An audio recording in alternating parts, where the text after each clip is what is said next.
আপনারা জানেন বিগত কিছুদিন আগে আমরা ভারতীয় জনতা পার্টির দল ছেড়ে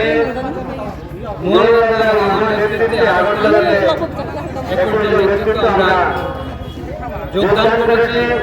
পরবর্তী সময়ে মহারাজের আশীর্বাদ নিয়ে আজকে প্রথমবারের মতো শ্যামলবাজারে সবাই সামিল হয়েছি।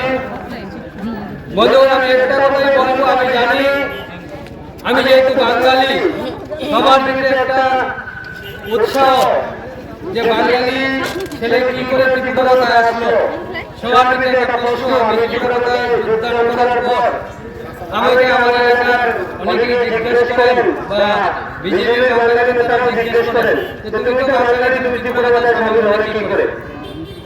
আমি আপনাদেরকে বলতে চাই, মহারাজাকে বাঙালি বিদ্বেষী তৈরি করার জন্য যে চক্রান্ত বিজেপি, সিপিএম, কংগ্রেস সমতল এলাকায় করছে, সেটার পর্দাফাশ আমি আগামী দিন করব।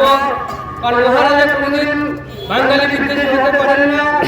আমরা যারা এই সামান্য এলাকায় যারা দীর্ঘদিন ধরে বসবাস করে এসছেন, আপনারা কেউ বলতে পারবেন না মহারাজা 2021 সনে এডিসিতে ক্ষমতা আসার পর কোনো বাঙালিকে উদ্বাস্ত করা হয়েছে, কোনো বাঙালি গ্রাম উদ্বাস্ত হয়েছে।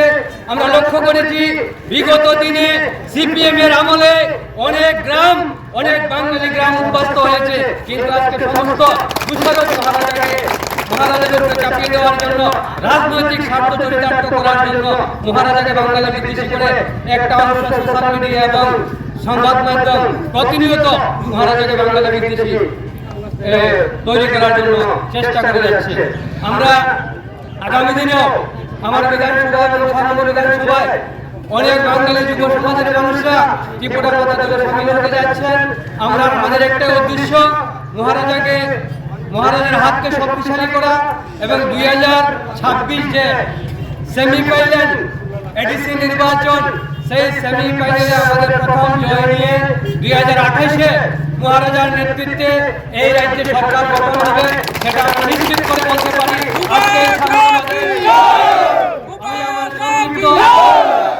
এখানেই শেষ করলাম। মহারাজার চিন্তাধারা গ্রামেগঞ্জে ছড়িয়ে দিন। মহারাজা আগে বড়, হাম তোমারা সাথ হে। সবাইকে নমস্কার।